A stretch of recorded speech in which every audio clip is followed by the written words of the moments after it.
Tidak perlu iman yang besar untuk gunung pindah dalam kehidupanmu. Tapi kapan iman yang besar itu diperlukan? Ketika gunungnya sudah pindah. Ketika kita sudah mengalami mujizat, mengalami terobosan. Masihkah kita setia sama Yesus? Masihkah kita mengikuti kehendaknya? Masihkah kita mengasihi Dia? Untuk itulah iman yang besar diperlukan.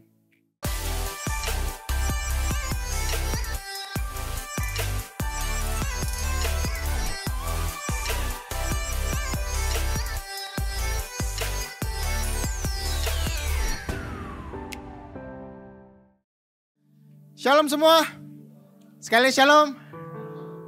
Teman-teman siap belajar firman Tuhan, amin. Topik kita pada pagi hari ini, kita mau mulai dengan iman. Kita mau mulai tahun ini dengan iman. Dan saya percaya gini, kata iman adalah kata-kata yang udah sangat familiar kita dengar, setuju? Dan saya mendapati kalau khotbah tentang iman adalah salah satu khotbah yang paling susah. Kenapa? Karena saya percaya semenjak kita percaya Yesus, mungkin udah belasan kali, puluhan kali, mungkin ratusan kali kita dengar tentang iman, setuju? Dan ada begitu banyak kesalahpahaman, ada begitu banyak kesalahan perihal iman. Kita sering dengar, tapi kita juga sering salah mengerti. Ada begitu banyak kesalahan yang diajarkan kepada kita soal iman, yang mengerti katakan amin. Kalau saya tanya, apa definisi iman?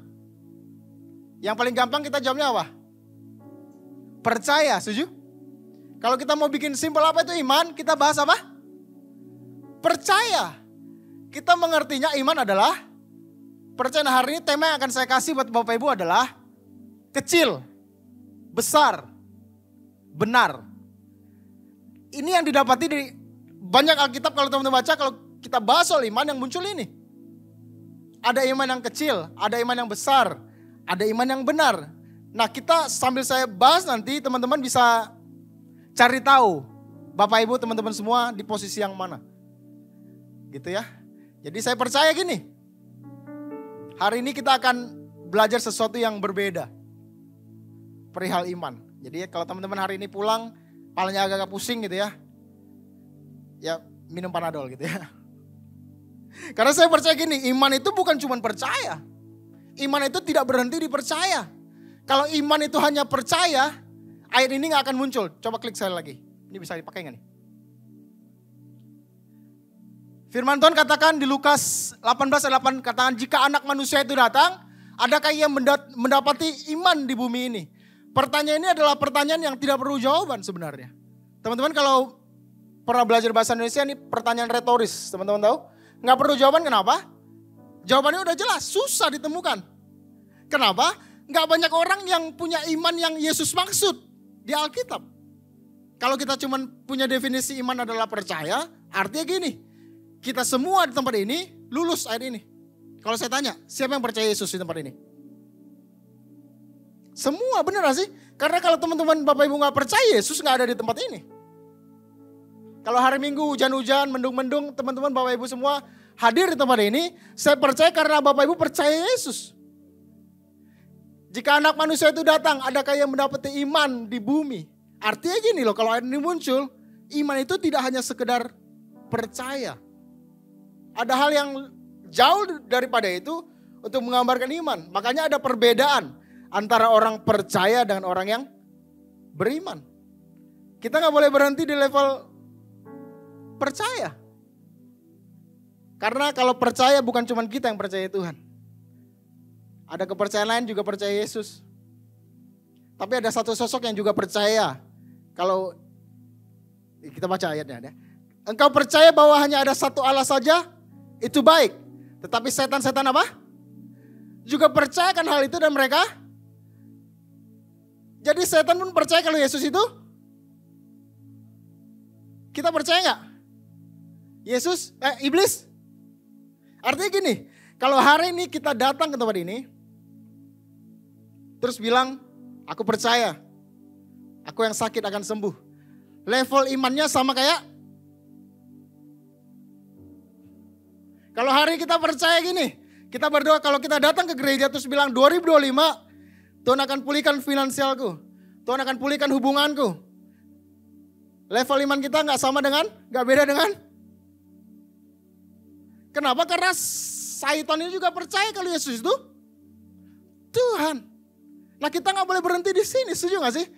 Tentu saja kita boleh berdoa. Tentu saja kita boleh berharap. Gak ada yang salah dengan itu. Tapi kita gak boleh berhenti di level percaya. Nah apa itu iman? Makanya saya bilang ada perbedaan antara orang percaya dengan orang beriman. Saya berdoa ini, Bapak Ibu yang datang ke tempat ini bukan hanya orang percaya. Tapi kita adalah orang-orang yang beriman. Apa itu orang beriman? Orang beriman itu tidak hanya percaya sama Yesus. Tapi gini, mempercayakan hidupnya sama Yesus. Ada perbedaan gak antara percaya dan mempercayakan? Ada. Siapa yang datang sama pacarnya? Mantan pacar juga boleh. Mantan pacar gak bisa. Yang sama pacarnya saya lihat kiri kanan. Gak ada yang punya pacar ya? Yang punya, oh iya di belakang ada Calvin. Ada Stella sama Apin gitu ya. Kalau saya boleh tanya, kenapa Stella mau pacaran sama Apin? Menurut teman-teman kenapa? Hah? Ganteng. Kenapa Stella mau pacaran sama Apin? Royal ganteng. Tapi kalau saya tanya Stella, saya udah wawancara tadi, oh enggak ya? Salah satunya adalah karena dia percaya kalau Calvin bisa jadi suami yang baik, setuju? Karena kalau enggak dia enggak akan percaya. Kalau dia enggak percaya dia enggak akan pacarin, benar sih? Kalau hari ini Stella mau pacaran sama Apin, salah satu buktinya adalah gini. Si Stella percaya suatu hari nanti Calvin bisa jadi bapak atau jadi daddy yang baik buat anak-anaknya, benar gak sih? Tapi itu kan masih level apa? Percaya. Kapan Stella mempercayakan hidupnya sama Apin? Ketika apa? Ketika dilamar dan dia terima, benar sih? Ketika dia menikah, Stella mempercayakan hidupnya sama suka maupun duka. Terus apa lagi? Sakit maupun sehat. Kaya maupun miskin. Terus apa lagi? Ya udah janji nikah mana nih? Gemuk atau kurus, masuk gak tuh? Masuk. Kalau gemuk jadi gak bisa ya. Gemuk maupun kurus terus apa? Kecuali selingkuh ada? Ada janji iman yang kayak gitu? Teman-teman ada janji iman kecuali selingkuh boleh cerai ada? Gak ada kan? Jadi selingkuh boleh cerai? Oh kita bahas itu lain kali gitu ya. Tapi kan kalau di janji nikah itu semua gak ada, benar sih? Kapan Stella mempercayakan hidupnya? Ketika dia memutus untuk menikah sama Apin.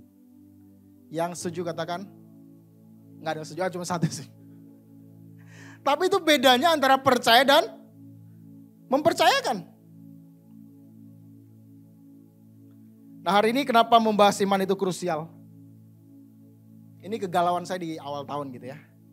Karena saya menemukan hari-hari ini ada begitu banyak gereja tersebar di mana-mana. Ada gereja yang besar, ada yang gereja yang kecil, ada gereja yang benar. Oh bukan ya, temanya salah. Tapi di luar sana ada begitu banyak gereja yang besar.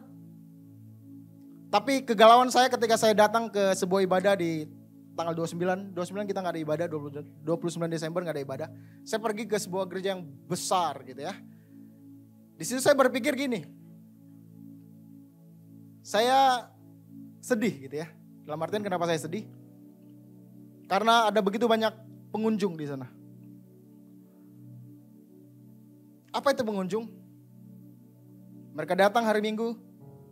Mereka yang penting hari Minggu ibadah. Tapi hari Senin sampai hari Sabtu mereka hidup dengan nilai mereka sendiri. Mereka hidup dengan cara mereka sendiri. Mereka hidup dengan pola pikir mereka sendiri.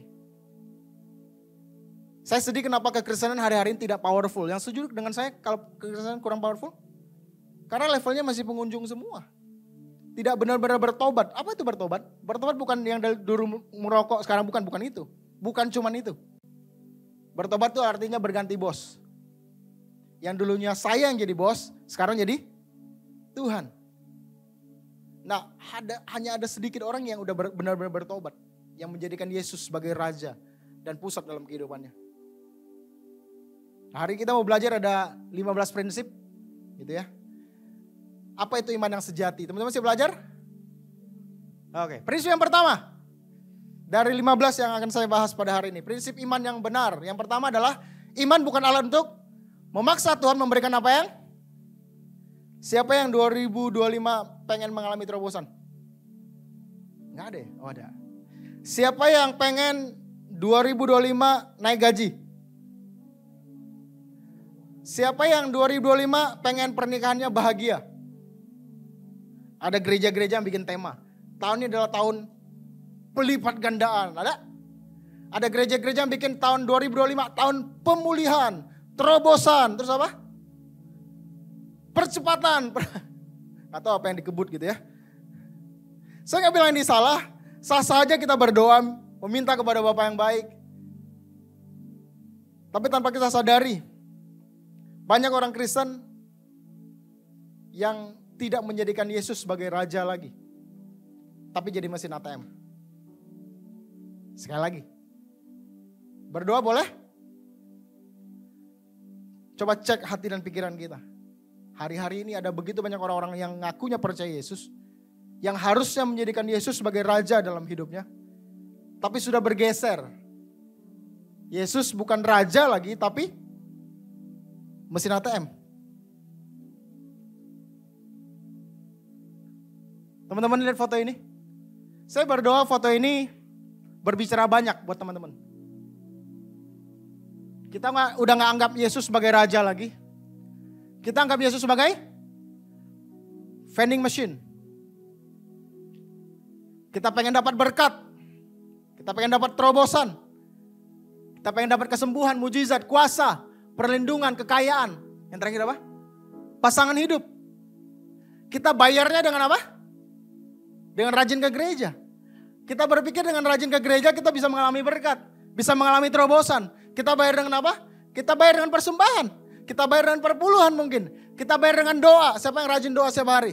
Kita bayar dengan saat teduh. Kita berpikir, kita berdoa, kita saat teduh, kita bisa mengalami berkat, terobosan, kesembuhan dan lain sebagainya. Hari ini doa-doa kita, persekutuan kita dengan Tuhan. Ada begitu banyak orang yang sudah bergeser.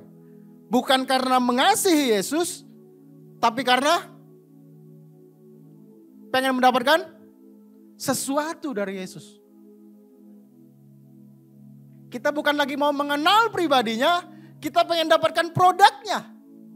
Kita sudah bukan rindu untuk mengenal pribadi Yesus, tapi kita rindu hari ini kita mendapatkan kekayaan, berkat dan luar biasa dari Tuhan. Coba cek hari ini.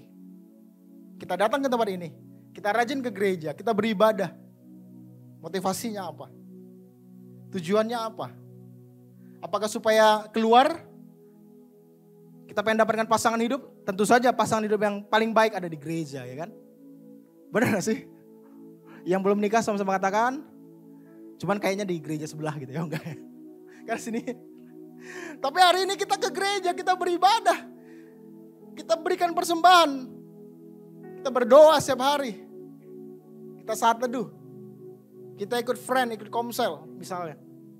Tujuannya sudah bukan pengen mengenal Tuhan, bukan. Tujuannya udah bukan pengen dekat sama Tuhan. Bukan karena Yesus sudah mengasihi kita. Dan kita mau mengasihi Tuhan, udah bukan itu tujuannya. Tujuannya apa? Supaya kita diberkati. Supaya kita mengalami terobosan. Supaya kita disembuhkan. Nanti saya akan bahas soal kesembuhan sedikit. Coba kita cek, saya kasih 30 detik dari sekarang. Coba kita cek, apa motivasi kalian ikut Yesus? Apakah karena hal-hal ini? Sekali lagi tentu saja ini ada di dalam Yesus. Tapi harusnya orang-orang yang percaya, caranya bukan ini. Tapi pribadi. Caranya bukan sorga. Tapi pribadi yang punya sorga. Kalau hari kita beribadah, ya karena pengen ke sorga. Tunggu dulu. Kenali dulu yang punya surga. Yang mengerti katakan amin. Makanya saya bilang ada bedanya antara iman dengan ingin. Apa bedanya iman dengan ingin?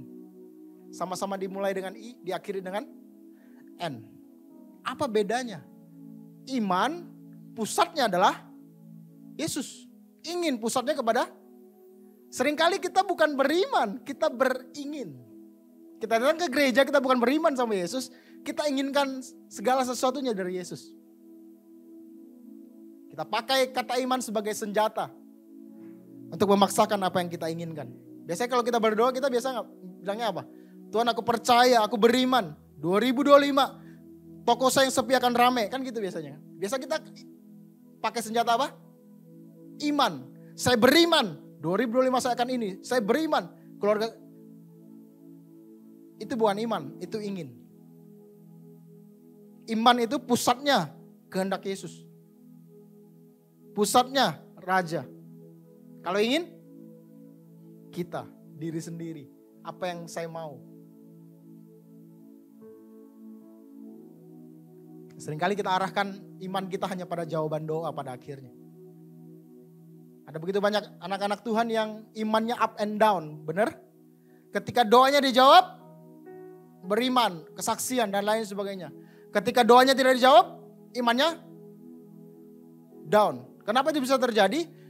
Karena kita arahkan iman kita hanya pada jawaban doa. Pertanyaan saya gini, apakah kalau doa kita nggak dijawab, iman kita kecil? Apakah ketika doa kita dijawab sama Tuhan, iman kita besar? Apakah itu indikasi yang benar? Kalau kita lihat Alkitab baik-baik, ada satu tokoh Alkitab yang luar biasa, yang namanya Paulus. Siapa yang setuju kalau Paulus adalah salah satu orang terhebat yang ada di Alkitab? Hampir sebagian besar Alkitab yang catat siapa? Paulus. Dia melakukan begitu banyak mujizat yang dicatat di dalam Alkitab kita. Tapi di 2 Korintus 12, kalau teman-teman baca ayat 7-nya terlebih dahulu, ada duri dalam daging yang datang ke dalam hidupnya. Menurut teman-teman, Bapak Ibu semua, Paulus berdoa enggak? Supaya duri dalam daging ini dicabut dalam hidupnya. Paulus bukan cuma berdoa. Kalau ayat 8 dikatakan, tentang hal itu aku sudah 3 kali. Bukan cuma berdoa, berseru. Lebih kencang daripada berdoa pasti kalau berseru. Kan gak ada orang berseru pelan-pelan kan. Biasa kalau kita berseru kan kita lebih powerful gitu ya. Paulus berapa kali? 3 kali berseru supaya utusan iblis itu mundur daripada aku. Tapi apa yang didapatkan Paulus? Mujizat? Apakah ketika Paulus berdoa, berseru sama Tuhannya, terus yang didapatkan Paulus, sang pembuat mujizat ini, orang yang melakukan begitu banyak mujizat atas nama Yesus, apakah dia dapatkan mujizat? Yang Paulus dapatkan apa? Firman. Yang Paulus dapatkan apa? Kebenaran. Apa kebenaran yang Paulus dapat? Cukuplah kasih karuniaku bagimu, sebab justru dalam kelemahanlah kuasaku menjadi. Ketika Paulus yang hebat ini berseru sama Yesus, bukan mujizat yang dia dapatkan, tapi sekali lagi firman. Justru dalam kelemahan kalianlah kuasa Yesus menjadi sempurna. Nah hari ini gini, sekali lagi. Dikabulkan atau tidak doa kita? Itu adalah haknya Yesus. Kita boleh berseru, bahkan 3 kali berseru. Kita boleh berdoa, kita boleh meminta, kita boleh mengetuk kata wahyu. Boleh kita berdoa, boleh. Tapi sekali lagi jawaban doa bukan dari kita. Kadang-kala jawaban doa dari Yesus adalah tidak atau tunggu. Kenapa? Karena Yesus tahu yang terbaik dalam kehidupan kita. Jadi hari ini kalau kita berdoa, minta terobosan, minta mujizat dan lain sebagainya. Sekali lagi, jawabannya bisa jadi adalah firman. Bukan mujizat. Cukuplah kasih karuniaku padamu. Justru dalam kelemahan kuasa Yesus menjadi sempurna. Yang mau katakan amin. Siapa yang setuju kalau untuk dijawab sama Tuhan tidak perlu iman yang besar? Kita berdoa, kita berpikir tadi ketika doa kita dijawab sama Tuhan, iman kita besar. Ketika gak dijawab iman kita, Bapak Ibu setuju gak kalau untuk doa kita dijawab tidak perlu iman yang besar? Matius 17 ayat 20 kata apa? Ya berkata kepada mereka, karena kamu kurang percaya, sebab aku berkata kepadamu sesungguhnya sekiranya kamu mempunyai iman sebesar biji sesawi saja, kamu dapat berkata kepada gunung ini, pindah dari tempat ini ke sana, maka gunung ini akan pindah dan takkan ada yang. Cuman butuh iman sebesar apa? Besar apa kecil? Untuk memindahkan gunung, gak perlu iman yang besar. Untuk sakitmu disembuhkan, tidak perlu iman yang besar. Untuk kita mengalami terobosan, Tuhan angkat kehidupan kita, Tuhan sembuhkan kehidupan kita, dapatkan pasangan yang terbaik dan lain sebagainya, tidak perlu iman yang besar. Kapan iman yang besar itu diperlukan? Teman-teman tahu kapan iman yang besar itu diperlukan?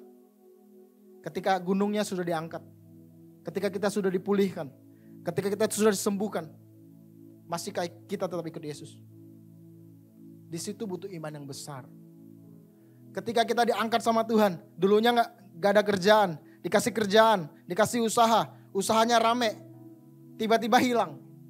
Alasannya healing. Minggu udah gak pernah kelihatan lagi. Komsel udah gak pernah kelihatan lagi. Kenapa? Usahanya lagi. Padahal kalau lagi di bawah, setiap ibadah ada dia. Setiap kali persekutuan ada dia. Dia pengen terlibat di semua pelayanan. Kalau bisa, usher saya masuk. Sekali bisa main drum, saya semua pengen. Kalau bisa di khotbah juga. Tapi ketika hidupnya diangkat sama Tuhan, gunungnya sudah pindah. Berkecukupan hidupnya. Sembuh sakitnya. Biasanya hilang. Sekali lagi, tidak perlu iman yang besar untuk gunung pindah dalam kehidupanmu. Tapi kapan iman yang besar itu diperlukan? Ketika gunungnya sudah pindah. Ketika kita sudah mengalami mujizat, mengalami terobosan. Masihkah kita setia sama Yesus? Masihkah kita mengikuti kehendaknya? Masihkah kita mengasihi dia? Untuk itulah iman yang besar diperlukan. Jadi hari ini saya berdoa gini, gunung kita pindah. Tapi maukah kita tetap setia sama dia? Maukah kita tetap setia beribadah kepada dia?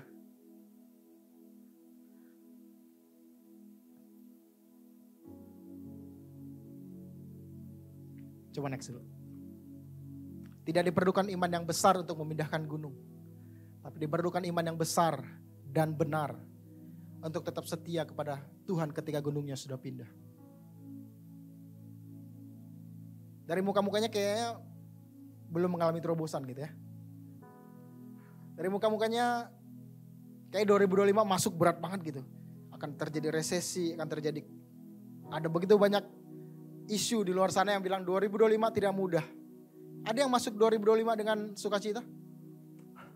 Siapa yang percaya kalau 2025 akan mengalami terobosan?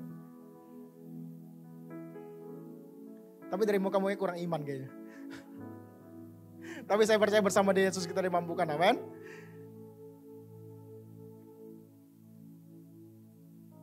Jadi prinsip pertama yang kita pelajari tadi apa? Iman bukan alat untuk memaksa Tuhan memberikan apa yang kita inginkan, tetapi tetap setia dan tetap melakukan kehendak Tuhan apapun keadaan yang kita alami. Bagaimana caranya? Teman-teman mau tahu caranya? 2 poin setelah itu saya selesai. Sebenarnya ada 3 prinsip. Tapi nanti kebanyakan. Jadi saya akan bagi ketika ada kesempatan prinsip kedua dan ketiga akan saya lanjut lagi gitu ya. Jadi prinsip pertama aja. Bagaimana caranya kita bisa punya iman yang benar tadi. Yang pertama caranya adalah miliki iman meskipun bukan iman. Ada begitu banyak orang percaya sama Yesus karena. Kenapa kita ke gereja? Karena Tuhan baik. Kenapa kita beribadah? Karena Yesus setia dalam kehidupan kita. Seringkali dasar iman kita adalah karena Yesus baik. Karena Tuhan sudah melakukan ini dan itu dalam kehidupan saya. Tuhan udah tolong saya, Tuhan udah baik. Itu yang menjadi dasar kekristenan kita. Makanya ada begitu banyak orang yang rapuh imannya. Kenapa? Imannya karena. Hari ini harusnya iman yang kita punya adalah iman yang Meskipun Tuhan belum tolong saya tetap percaya. Meskipun doa saya belum dijawab sama Tuhan, saya tetap percaya. Walaupun saya belum mengalami terobosan, saya tetap beriman dan percaya. Harusnya iman kita levelnya adalah meskipun. Makanya firman Tuhan katakan sebab meskipun tidak ada dasar untuk berharap, namun Abraham berharap juga dan percaya bahwa ia menjadi bapa banyak bangsa menurut yang telah difirmankan. Demikianlah banyaknya nanti keturunanmu. Ayat 8 dikatakan imannya tidak menjadi lemah. Padahal apakah jawaban doa yang Abraham dapat cepat? Berapa tahun Abraham mendapatkan janji Tuhan? Dikasih janji 75, digenapi cepet. Jadi berapa tuh? 25 tahun dia menanti. Janji Tuhan tergenapi, up and down juga terjadi. Nanti kita bahas di poin kedua sebenarnya, tentang Abraham ini. Tapi hari ini saya mau kasih dasarnya dulu terlebih dahulu. Imannya tidak menjadi lemah. Walaupun udah gak ada dasar lagi untuk berharap. Kenapa? Karena iman Abraham adalah iman sekalipun. Iman meskipun, bukan iman karena. Bukan karena dia sudah mendapatkan janji Tuhan makanya dia beriman, bukan. Bukan karena dia sudah mendapatkan melihat janji Tuhan tergenapi dalam kehidupannya baru dia percaya. Bukan. Sekalipun udah gak ada dasar lagi untuk berharap. Abraham tetap percaya juga kepada dia. Pertanyaannya, bagaimana dengan kita? Janji Tuhan mungkin belum tergenapi dalam kehidupan kita. Masih mau percaya sama Tuhan? Mau punya iman meskipun? Sadrak, Mesak, Abednego menceritakan kepada kita. Kalau mereka punya iman, meskipun. Ketika dia dihadapkan dengan perapian yang menyala-nyala, apa kata mereka bertiga? Kalau Tuhan sanggup menolong saya, dia akan menolong saya. Tapi kalaupun tidak, meskipun tidak, saya tidak akan menyembah patung yang Tuhan kuraja dirikan ini. Sadrak, Mesak, Abednego punya iman meskipun. Meskipun saya akan mati, meskipun saya akan masuk ke dalam perapian, saya tetap percaya sama Yesus. Saya tidak akan menyembah Allah lain. Kenapa? Iman Sadrak, Mesak, Abednego, iman meskipun. Daniel menceritakan kepada kita bagaimana cara punya iman meskipun. Yang dihadapi apa? Goa singa. Yang dihadapi bukan kucing, tapi singa. Daniel rela mati demi apa? Tetap melakukan kehendak Tuhan. Daniel rela masuk ke dalam goa singa apapun resiko yang akan dihadapi. Demi tetap melakukan perintah Tuhan dan taat sama Tuhannya. Yesus menunjukkan kepada kita bagaimana cara punya iman meskipun. Dia berdoa di Taman Getsemani. Dengan berpeluh darah katanya. Dia berdoa, kalau boleh lalukanlah cawan ini daripadaku. Yang keren kata selanjutnya apa? Tapi bukan kehendakku yang jadi, tapi kehendakmu yang jadi. Hari ini gini, kehendak siapa yang harus terjadi dalam kehidupan kita? Kehendakmu atau kehendak dia? Ketika kita berdoa sama Tuhan sekali lagi 2025, mengalami apapun yang teman-teman sebut tadi. Bisa gak kita mengakhiri dengan gini? Bukan kehendak saya yang terjadi, bukan rancangan saya yang terjadi, tapi kehendak Yesus yang terjadi dalam kehidupan saya. Yesus melakukannya, Daniel melakukannya, Sadrak, Mesak, Abednego melakukannya. Bagaimana dengan kita di tempat ini? Maukah kita punya iman meskipun? Belum dijawab sih sama Tuhan. Tetap percaya. Mungkin ke depan 2025 gak mudah. Bersama dengan Yesus saya percaya saya mampu. 2025 mungkin belum nikah juga, belum dilamar juga. Tapi bersama dengan Yesus saya mampu. Kenapa? Iman kita meskipun. Yang mau katakan amin. Yang kedua, bagaimana caranya? Saya undang musik untuk maju ke depan semua. Saya gak ada waktu untuk bahas poin kedua. Nanti karena saya mau berdoa buat teman-teman gitu ya. Bagaimana cara kedua? Yang pertama tadi bagaimana? Miliki iman. Yang kedua, bagaimana caranya supaya kita bisa punya iman yang luar biasa, yang benar? Yang kedua adalah percaya Tuhan pegang. Kenapa kita gampang goyah? Kenapa kita gampang takut dan khawatir dalam kehidupan? Kenapa kita gampang ragu? Karena kita gak sepenuhnya percaya Tuhan pegang kendali dalam kehidupan kita. Kenapa kita gampang banget takut, khawatir masuk 2025? Karena kita gak percaya kalau yang pegang kendali Tuhan. Kalau yang pegang kendali Tuhan, percayalah kita berani. Kalau kita tahu bersama dengan Yesus kita mampu melakukan segala perkara. Pertanyaannya kenapa kita gak bisa melakukan segala perkara? Karena kita tidak merasa bersama dengan Yesus. Kita gak percaya kalau Tuhan pegang kendali dalam kehidupan kita. Roma 9:20 katakan, siapa kamu hai manusia? Maka kamu membantah Allah. Dapatkah yang dibentuk berkata kepada yang membentuknya, mengapa engkau membentuk aku demikian? Bisa gak kita bertanya sama Tuhan? Yesus adalah pencipta kita. Ciptaan kita gak bisa bertanya kenapa kita diciptakan demikian dan lain sebagainya. Kenapa kita dibentuk dan lain sebagainya. Kita gak bisa bertanya kenapa. Tuhan tahu yang terbaik dalam kehidupan kita. Saya pakai HP Samsung. Siapa yang paling tahu Samsung? Siapa? Yang bikin dong. Nah pertanyaan gini. Teman-teman percaya gak kalau Yesus yang paling tahu apa yang terbaik dalam kehidupan kalian? Seringkali kita amin tapi kita gak percaya. Seringkali kita pakai kekuatan kita. Seringkali kita pakai kepintaran kita. Seringkali kita pakai link yang kita punya. Makanya saya pernah bikin satu statement ini. Kita punya kendala. Tuhan pegang kendali. Percaya kalau Tuhan pegang kendali dalam kehidupan kita? Kan ini gampang diaminkan kan? Dilakukan gampang? bisa tetap berserah, bisa tetap percaya, tetap mempercayakan hidup kita sama Tuhan, bisa. Ketika kendala datang, masalah datang bertubi-tubi, sakit belum sembuh, finansial belum pulih, pasangan hidup belum ketemu juga.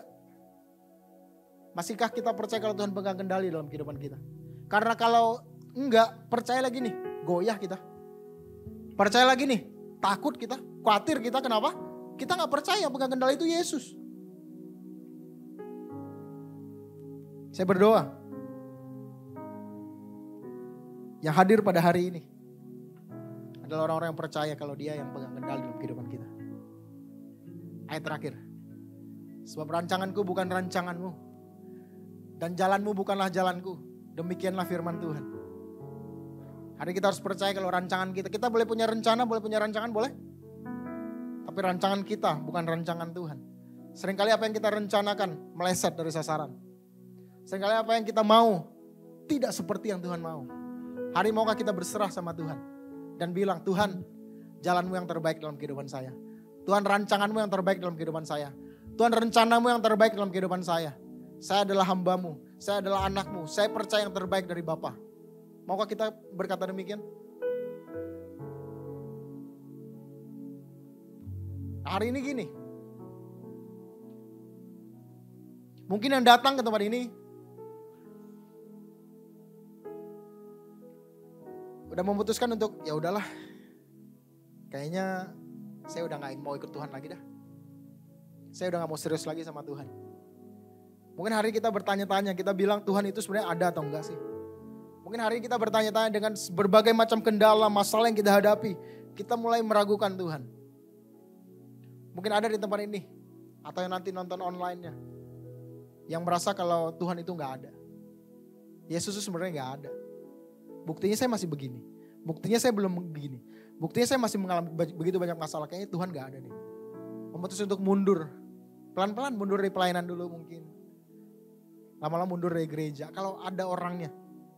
Hari saya mau berdoa buat Bapak Ibu. Atau hari-hari ini mungkin teman-teman udah hanya sekedar main-main aja sama Tuhan. Ya yang penting hari Minggu ke gereja lah. Hari Senin sampai Sabtu ya hidup dengan cara saya sendiri. Hidup dengan metode saya sendiri. Hidup dengan nilai saya sendiri. Kalau itu orangnya, saya mau berdoa buat teman-teman. Saya berdoa gini. Kita bisa bilang gini. Sekali Yesus tetap Yesus. Kendala boleh ada. Yesus tetap Yesus dalam kehidupan saya. Masalah boleh ada. Yesus tetap baik dalam kehidupan saya. Saya percaya gini. Yang main-main hari ini. Yang udah mulai mundur. Perlahan mau mundur dari Tuhan. Saya berdoa hari kita dikuatkan kembali. Jangan punya iman karena, jangan. Miliki iman meskipun. Jangan punya iman karena mendapatkan jawaban doa, jangan. Jangan dasari iman kita dengan jawaban doa, jangan. Rapuh nanti iman kita. Dasari iman kita dengan Yesus dan kebenarannya. Yang tidak pernah berubah, yang tidak pernah meninggalkan kita. Yang selalu ada bersama dengan kita. Yang bukan cuma ada di tengah-tengah ini, tapi dia ada di dalam kita. Dia tuntun kehidupan kita. Dia jaga kehidupan kita, dia pelihara kehidupan kita. Dan kita tidak pernah sendiri. Saya undang Bapak Ibu untuk berdiri yuk.